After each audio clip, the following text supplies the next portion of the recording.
Study IQ IAS, अब तैयारी हुई अफोर्डेबल। नमस्कार दोस्तों यूके और चाइना के बीच में जो डिप्लोमेटिक रिलेशंस हैं बहुत ज़्यादा खराब होते जा रहे हैं, वो आज मैं आपको आगे बताऊंगा। लेकिन एक बड़ी खबर ये आई है कि यूके ने चाइना को अपने न्यूक्लियर पावर प्रोजेक्ट से बाहर कर दिया। ये आप देख सकते हैं, UK removes China from Sizewell nuclear project takes joint stake. तो इसको डिटेल से जानेंगे कि एग्जैक्टली है क्या, कौन सा न्यूक्लियर प्लांट बनाया जा रहा था जिसमें चाइना शामिल था, और यहां पर इसके हटाने से क्या होगा, आगे के प्रोजेक्ट्स के लिए क्या किया जाएगा यूके के द्वारा, वो सब कुछ मैं आपको डिटेल से समझाने की कोशिश करूंगा। चलिए आगे बढ़ते हैं, लेकिन उसके पहले ध्यान रखिएगा, अगर आप यूपीएससी की तैयारी कर रहे हैं, आज आपके पास मौका है। सिर्फ 17,500 में बहुत कम दाम पर आपके लिए ऑफर लाया गया है। आज से हमारा यूपीएससी का बैच भी स्टार्ट हो चुका है, तो use the code Ankit live हमारे वेबसाइट और ऐप पर, और ये जो पूरा फाउंडेशन है यूपीएससी का, आप उसको ले सकते हैं। इसके अंदर मैं आपको बता दूं कि लाइव क्लासेस कराई जाती हैं, मेंटरशिप मिलता है, मतलब कोई दिक्कत है, प्रॉब्लम है, कभी भी आप अपने मेंटर से पूछ पाओगे, हैंड रिटन नोट्स दिया जाता है, आंसर राइटिंग प्रैक्टिस आपके मेंस एग्जाम की, और भी कई सारे फीचर्स।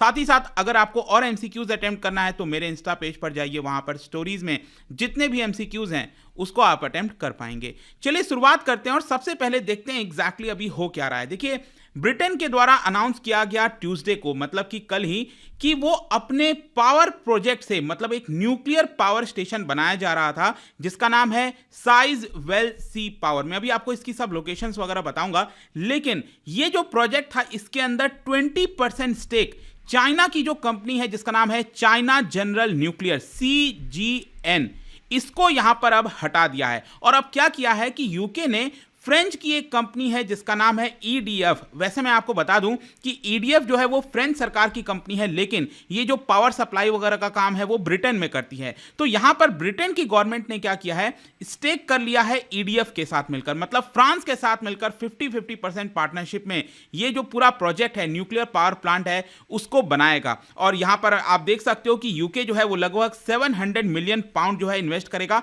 और उतना ही अमाउंट EDF के द्वारा इन्वेस्ट किया जाएगा। अब मैं आपको इसकी लोकेशन बताता हूं। देखो, ये पावर प्लांट है, मतलब जैसे भारत के अंदर आपने देखा होगा ना, कई सारे न्यूक्लियर पावर प्लांट हैं, तो उसी की हम यहां पर बात कर रहे हैं। तो साइजवेल सी, ये अगर आप देखोगे, ये है आपका यूके का पूरा मैप, और इंग्लैंड के ईस्टर्न साइड में आप देखेंगे यहां पर एक्चुअली एक कोस्ट है जिसका नाम है सुफोल्क कोस्ट। ठीक है, तो ये पर्टिकुलर कोस्ट है, और वहीं पर कई आपको जो रिएक्टर्स हैं, न्यूक्लियर पावर प्लांट रिएक्टर्स, वो देखने को मिलता है। और यहां पर मैं आपको बता दूं कि साइजवेल जो है, A है, B है, C है। A तो अब बंद हो गया, लेकिन यहां पर जो साइजवेल C, वो आपका यहां पर जो है स्टैब्लिश किया जा रहा है, और ये चाइना के साथ मिलकर बनाया जाना था, लेकिन जैसा मैंने आपको बताया, ये कॉन्ट्रैक्ट ब्रिटेन ने चाइना के साथ खत्म कर दिया है। और ये जो पावर प्रोजेक्ट है, बताया जा रहा है कि इसकी वजह से 6 मिलियन होम्स, मतलब 60 लाख घरों में जो है वो रोशनी पहुंच सकेगी। वैसे मैं आपको बता दूं कि इसको बनने में अभी बहुत समय है,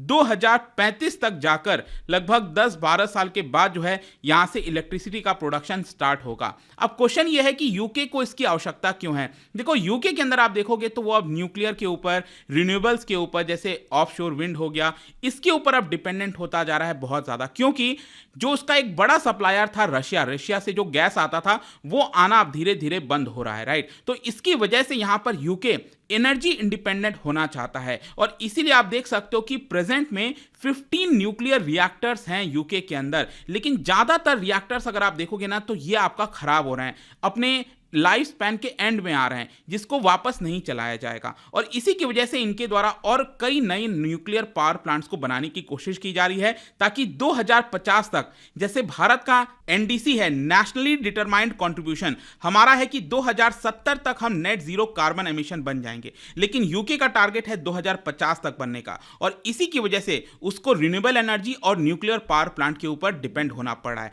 और अभी हुआ क्या है, क्योंकि एनर्जी के प्राइसेस इतना ज्यादा बढ़ गए हैं, जिसकी वजह से कॉस्ट ऑफ लिविंग बढ़ गया है यूके के अंदर, और जो यूके की सरकार है वो काफी हद तक सब्सिडाइज कर रही है घरों को, जो एनर्जी बिल आता है, इलेक्ट्रिसिटी बिल आता है, उसमें यहां पर काफी छूट दी जा रही है। 41 ईयर के ऊपर तक इन्फ्लेशन चला गया है लोकल एक्चुअली। लेकिन प्रॉब्लम क्या है यहाँ पर, ये जो न्यूक्लियर पावर प्लांट जहां पर भी बनाए जाते हैं, आपने देखा होगा कि जो एक्टिविस्ट हैं उनके द्वारा प्रदर्शन किया जाता है, और यही चीज वहां पर भी हो रहा है कि साइजवेल सी जो न्यूक्लियर पावर प्लांट बनाया जा रहा है उसको लेकर जो लोकल कैंपेनर्स हैं, जो ग्रीन एनवायरमेंट से रिलेटेड ग्रुप्स हैं, वो इसका विरोध कर रहे हैं। लेकिन यूके का कहना है कि नहीं, ये हमें फॉसिल फ्यूल का इस्तेमाल करने से बचाएगा, 10,000 से ज्यादा नौकरियां यहां पर क्रिएट होंगी, इकोनॉमी को कंट्रीब्यूशन होगा। लेकिन दूसरी तरफ ग्रीन पीस जो ऑर्गेनाइजेशन है, उन्होंने यहां पर यह बोला है कि इसको नहीं बनाने देना चाहिए। उनका यह मानना है कि रिसर्चर्स के मुताबिक जो चीपर फ्यूल्स बनाया जा सकता है rather than making nuclear plants,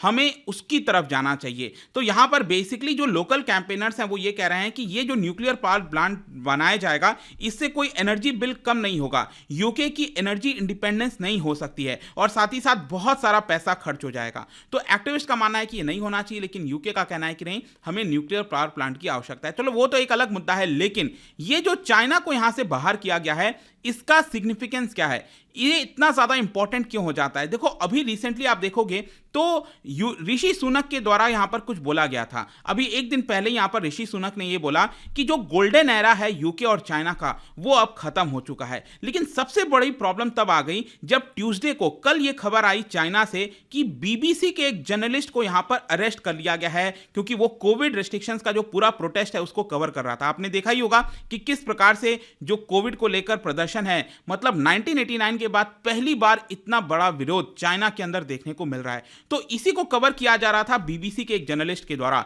लेकिन यहां पर आप देख पाएंगे deeply disturbing, UK condemns BBC journalist arrest in China. तो बेसिकली हुआ क्या कि बीबीसी जर्नलिस्ट को मारा गया, उसको अरेस्ट किया गया, हैंडकफ कर दिया गया शंघाई के अंदर, चाइना के अंदर जो फाइनेंशियल कैपिटल है शंघाई, वहां पर। और इसके रिएक्शन में यूके की सरकार ने चाइना के जो एम्बेसडर हैं ब्रिटेन के अंदर लंदन में, उनको यहां पर समन किया है, उनको बुलाया है और पूछताछ की है। यहां पर बीबीसी का यह कहना है कि जो हमारा जर्नलिस्ट था उसको कई घंटे तक गिरफ्तार करके रखा गया, उसको जेल के अंदर मारा गया, पीटा गया। और जो साथ ही साथ यहां पर बीबीसी का यह कहना था कि ये जर्नलिस्ट एक्रेडिटेड था, मतलब कि उसके पास प्रॉपर जो एक आईडी होनी चाहिए एज अ जर्नलिस्ट, वो प्रॉपर था। लेकिन उसके बावजूद भी चाइना ने यहां पर उसको अरेस्ट कर लिया है और मारा है। लेकिन चाइना का कहना है कि नहीं, ये सारी बातें गलत हैं। आपको पता ही है चाइना इन सबको एक्सेप्ट करेगा नहीं। चाइना का कहना था कि जब हमने उसको अरेस्ट किया तो यहां पर वो अपने आप को एज अ रिपोर्टर नहीं बता रहा था, तो ऐसा कैसे हो गया। तो ये इसी को लेकर ये जो पूरा विवाद हुआ है ना,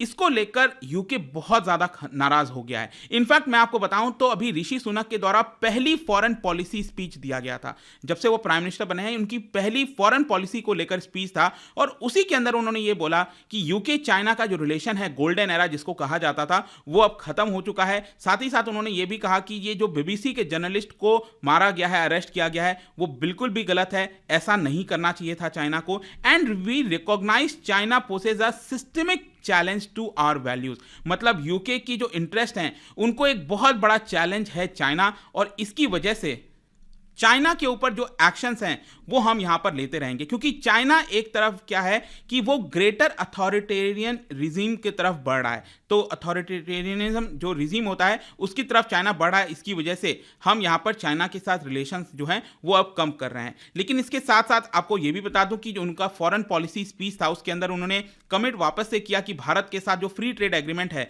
वो यूके करने के लिए रेडी है। तो देखते हैं वो तो कब होता है। लेकिन इसके साथ साथ एक और इंपॉर्टेंट चीज मैं आपको बता दूं कि यहां पर मैंने अभी आपको बोला था साइजवेल सी, ठीक है, ये जो न्यूक्लियर पावर प्लांट बन रहा है यहां से चाइना को बाहर कर दिया गया है यूके के द्वारा। लेकिन इसके साथ साथ यहां पर एक और न्यूक्लियर प्लांट है जिसका नाम है हिंक्ले पॉइंट। यहां पर अगर आप सदर्न साइड में देखोगे हिंक्ले पॉइंट, तो यहां पर भी चाइना का हिस्सेदारी है। जी हां, चाइना की जो कंपनी है सीजीएन, मैंने आपको बताया, उनकी हिस्सेदारी है। और ये एक ऐसा प्लांट है, मैं आपको बता दूं कि पिछले 20 साल में यूके के अंदर पहला न्यूक्लियर पावर प्लांट जो है वो एक्टिवेट होने वाला है, और ये हिंक्ले पॉइंट वाला ही पावर प्लांट होगा। लेकिन क्या वापस से चाइना को यहां से भी हटा दिया जाएगा, अभी तक श्योरिटी नहीं है। यहां से तो हटा दिया गया है, लेट्स सी यहां पर क्या होता है। बट एक बड़ा जियोपॉलिटिकल आपको चेंज देखने को मिल रहा है, मतलब कि चाइना जो है वो फर्दर आइसोलेट होता हुआ दिख रहा है दुनिया के अंदर। लेट्स सी आगे क्या होता है। लेकिन जाने से पहले, क्योंकि हम ब्रिटेन वगैरह की बात कर रहे हैं,